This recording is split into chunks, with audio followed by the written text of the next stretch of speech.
ನಮಸ್ಕಾರ ಸ್ನೇಹಿತರೆ. ಅಫ್ಘಾನಿಸ್ತಾನದ foreign minister Amir Khan ಮುಟಾಕಿ 7 ದಿನದ ಕಾಲ ಭಾರತದ ಪ್ರವಾಸ ಕೈಗೊಂಡಿರುವ ವಿಚಾರ ನಿಮಗೆಲ್ಲರಿಗೂ ಕೂಡ ಈಗಾಗಲೇ ಗೊತ್ತಿದೆ ಅಥವಾ ಗೊತ್ತಿಲ್ಲದೆ ಇರಬಹುದು.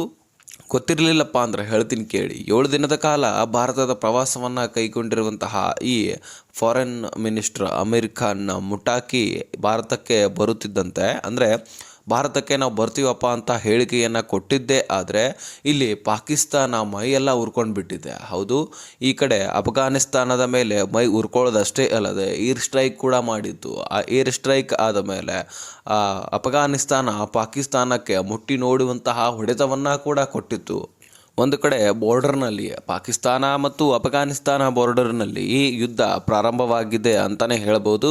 ಇನ್ನೊಂದು ಕಡೆ ಇರಾನ್ ಅಮೇರಿಕ ಈ ಒಂದು ವಿಚಾರಕ್ಕಾಗಿ ತಂಗಾಗಿಬಿಟ್ಟಿದೆ. ಹೌದು, ಎರಡೂ ದೇಶಗಳು ಒಗ್ಗಟ್ಟಾಗಿರುವಂತಹ ದೇಶಗಳೇ ಬಡದಾಡ್ತಾ ಇದ್ದಾವೆ ಅಂತ ಹೇಳ್ಬಿಟ್ಟು ತಂಗಾಗಿಬಿಟ್ಟಿದ್ದಾರೆ.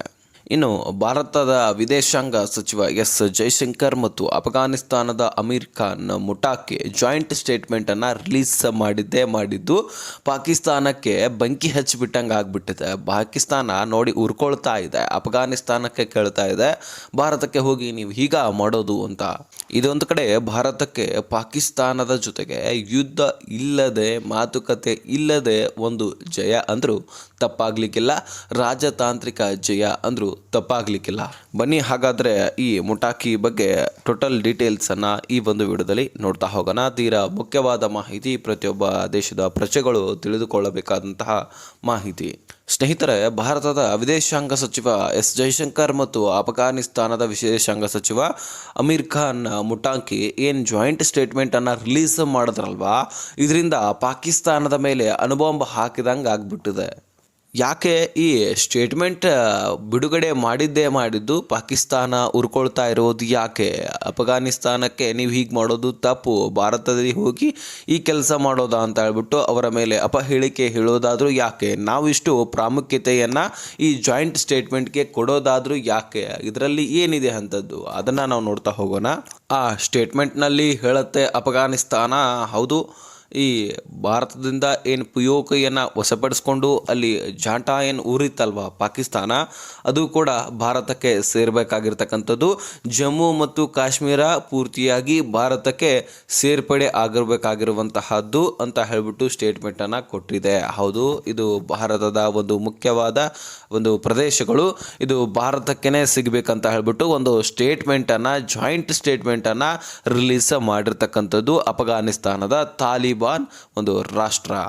ಜಮ್ಮು ಮತ್ತು ಕಾಶ್ಮೀರನಲ್ಲಿ ಮುಜಾಹಿದೀನ್ ಸಂಘಟನೆಗಳನ್ನು ಸೇರ್ಪಡೆ ಮಾಡಿಕೊಂಡು ಅವುಗಳಿಗೆ ಹುರಿದುಂಬಿಸಿ ಕೆರಳಿಸಿ ಭಾರತದ ವಿರುದ್ಧವಾಗಿ ಬಿಡ್ತಾ ಇದ್ರಲ್ವಾ ಈ ಪಾಕಿಸ್ತಾನಿಗಳು.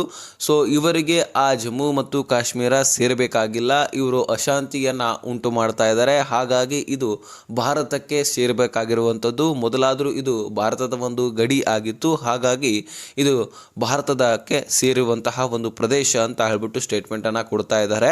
ಇವರು ಯಾರಪ್ಪ ಅಂತ ಅಂದ್ಕೊಂಡಿದ್ದೀರಿ? ಮುಜಾಹಿದೀನ್ ಸಂಘಟನೆಯಲ್ಲಿರ್ತಕ್ಕಂತಹ ಒಬ್ಬ ಪ್ರಜೆ ಇಷ್ಟು ಬೆಳವಣಿಗೆ ಆಗಿ ಅಫ್ಘಾನಿಸ್ತಾನದ ತಾಲಿಬಾನ್ ಅಂತ ಅನಿಸ್ಕೊಂಡು ಅಲ್ಲಿರ್ತಕ್ಕಂತಹ ಮುಖ್ಯಸ್ಥ ಅನಿಸ್ಕೊಂಡು ಅವರು ಈಗ ಜಾಯಿಂಟ್ ಸ್ಟೇಟ್ಮೆಂಟ್ನಲ್ಲಿ ಈ ಒಂದು ಹೇಳಿಕೆಯನ್ನು ಕೊಡ್ತಾರಂದರೆ ಇದು ನಿಜಕ್ಕೂ ಕೂಡ ಭಾರತಕ್ಕೆ ಒಂದು ಮುಖ್ಯವಾದ ಒಂದು ಬೆಂಬಲ ಅಂತ ಹೇಳ್ಬೋದು. ಈ ಕಡೆ ಪಾಕಿಸ್ತಾನದ ಮುಖಭಂಗ ಅಂತ ಅಂದರೂ ತಪ್ಪಾಗಲಿಕ್ಕಿಲ್ಲ. ಯಾಕಂದರೆ ಅದೇ ಸಂಘಟನೆಯಲ್ಲಿ ಇರತಕ್ಕಂತಹ ಒಬ್ಬ ಪ್ರಜೆ ಬೆಳವಣಿಗೆ ಆಗಿ ಅಫ್ಘಾನಿಸ್ತಾನದ ಒಂದು ವಿದೇಶಾಂಗ ಸಚಿವ ಅನಿಸ್ಕೊಂಡಿರ್ತಕ್ಕಂತಹ ಈ ಅಮೀರ್ ಖಾನ್ ಮುಟಾಕಿ ಜಾಯಿಂಟ್ ಸ್ಟೇಟ್ಮೆಂಟ್ನಲ್ಲಿ ಇದು ಪಾಕಿಸ್ತಾನಕ್ಕೆ ಸೇರುವಂತಹ ಒಂದು ಭಾಗ ಅಲ್ಲ, ಇವರು ಅಶಾಂತಿಯನ್ನು ಉಂಟು ಮಾಡ್ತಾ ಇದ್ದಾರೆ, ಅವರದೇ ಆದಂತಹ ಜನರೊಂದಿಗೆ ಈಗ ವಿರುದ್ಧ ಆಗಿದ್ದಾರೆ ಅಂದರೆ ನೀವು ತಿಳ್ಕೊಳ್ಬೇಕು, ಅವರ ನಡುವೆನೇ ಯುದ್ಧ ಆಗ್ತಾ ಇದೆ ಅಂತ ತಿಳ್ಕೊಳ್ಬೇಕು.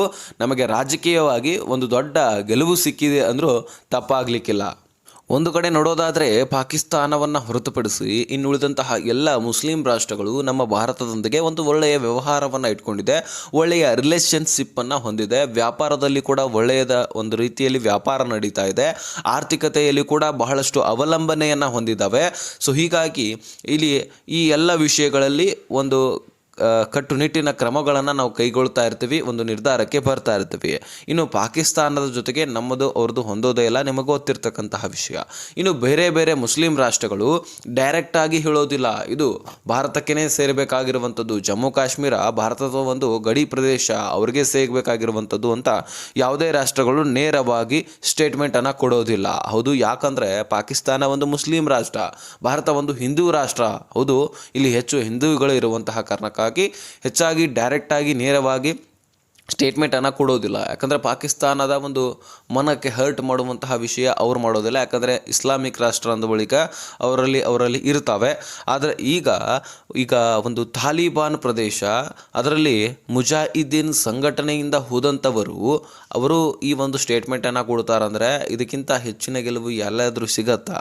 ಹೌದು, ಯುದ್ಧನೇ ಇಲ್ಲದೆ, ಮಾತುಕತೆನೇ ಇಲ್ಲದೆ ಒಂದು ಗೆಲುವು ಸಿಗತ್ತಂದರೆ ನಿಜಕ್ಕೂ ಕೂಡ ಭಾರತ ಒಂದು ಒಳ್ಳೆಯ ನಿಟ್ಟಿನಲ್ಲಿ ಸಾಗ್ತಾ ಇದೆ, ಒಂದು ಒಳ್ಳೆಯ ಉದ್ದೇಶವನ್ನು ಇಟ್ಕೊಂಡು ಸಾಗ್ತಾ ಇದೆ. ಸೊ ಹಾಗಾಗಿ ಗೆಲುವು ನಮಗೆ ಸಿಗ್ತಾನೆ ಇದೆ.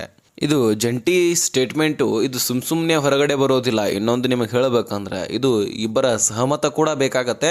ಅದರಲ್ಲಿ ಒಬ್ರದ್ದು ಕೂಡ ನಮಗೆ ಇದು ಒಪ್ಪೋದಿಲ್ಲ, ನಾವು ಇದನ್ನು ಅಂತ ಅಂದಿದ್ದೇ ಆದರೆ ಕೈ ಎಬ್ಬಿಸ್ಬಿಟ್ರಪ್ಪ ಅಂದರೆ ಆ ಸ್ಟೇಟ್ಮೆಂಟ್ ಹೊರಗಡೆನೇ ಬರೋದಿಲ್ಲ. ಇಬ್ಬರದು ನಿರ್ಣಾಯಕ ಇರಬೇಕು, ಇಬ್ಬರದು ಒಪ್ಪಂದ ಇರಬೇಕು, ಆಗ ಮಾತ್ರ ಈ ಸ್ಟೇಟ್ಮೆಂಟನ್ನು ಹೊರಗಡೆ ಹಾಕ್ಲಿಕ್ಕೆ ಸಾಧ್ಯ. ಸೊ ಹಾಗಾಗಿ ಇಲ್ಲಿ ಇಬ್ಬರು ವಿದೇಶಾಂಗ ಸಚಿವರು ಒಂದು ಒಪ್ಕೊಂಡು ಸ್ಟೇಟ್ಮೆಂಟನ್ನು ಇಲ್ಲಿ ಕೊಟ್ಟಿದ್ದಾರೆ, ಜಾಯಿಂಟ್ ಸ್ಟೇಟ್ಮೆಂಟ್ ಅಂತ ಕರೀತಾರೆ. ಸೊ ಹಾಗಾಗಿ ಇಲ್ಲಿ ಅಫ್ಘಾನಿಸ್ತಾನದ ತಾಲಿಬಾನ್ ಒಂದು ರಾಜಕೀಯ ಒಂದು ಒಳ್ಳೆಯ ಸ್ಟೇಟ್ಮೆಂಟ್ ಕೊಟ್ಟಿದೆ ಅಂದರೂ ತಪ್ಪಾಗಲಿಕ್ಕಿಲ್ಲ, ನಮ್ಮ ಭಾರತಕ್ಕೆ ಒಂದು ಜಯ ಸಿಕ್ಕಿದೆ ಅಂದರೂ ತಪ್ಪಾಗಲಿಕ್ಕಿಲ್ಲ. ಸೊ ಇನ್ನೂ ಹೆಚ್ಚಿನ ಮಾಹಿತಿಗಳನ್ನು ನಾವು ನಿಮಗೆ ತಿಳಿಸ್ತಾ ಇರ್ತೀವಿ. ಸದ್ಯಕ್ಕೆ ಈ ಒಂದು ಇನ್ಫಾರ್ಮೇಷನ್ ತಿಳಿಸಿದ್ದೀನಿ. ಇನ್ನು ಹೆಚ್ಚಿನ ಮಾಹಿತಿಯನ್ನು ನಿಮಗೆ ಸಿಗಬೇಕು, ರಾಷ್ಟ್ರದಲ್ಲಿ ಇಡೀ ವಿಶ್ವದಲ್ಲಿ ಏನೇನು ಆಗ್ತಾ ಇದೆ ಆ ಎಲ್ಲ ವಿಷಯಗಳನ್ನು ನೀವು ತಿಳ್ಕೊಳ್ಬೇಕಂದ್ರೆ ಸಬ್ಸ್ಕ್ರೈಬ್ ಮಾಡಿಕೊಂಡು ನೋಟಿಫಿಕೇಷನ್ ಆಲ್ ಅಂತ ಸೆಟ್ ಮಾಡ್ಕೊಳ್ಳಿ. ನೆಕ್ಸ್ಟ್ ಮಾಹಿತಿಯಲ್ಲಿ ಸಿಗೋಣ. ಅಲ್ಲಿ ತನಕ ಬಾಯ್, ಬೇಡಿಕೆ ಫ್ರೆಂಡ್ಸ್.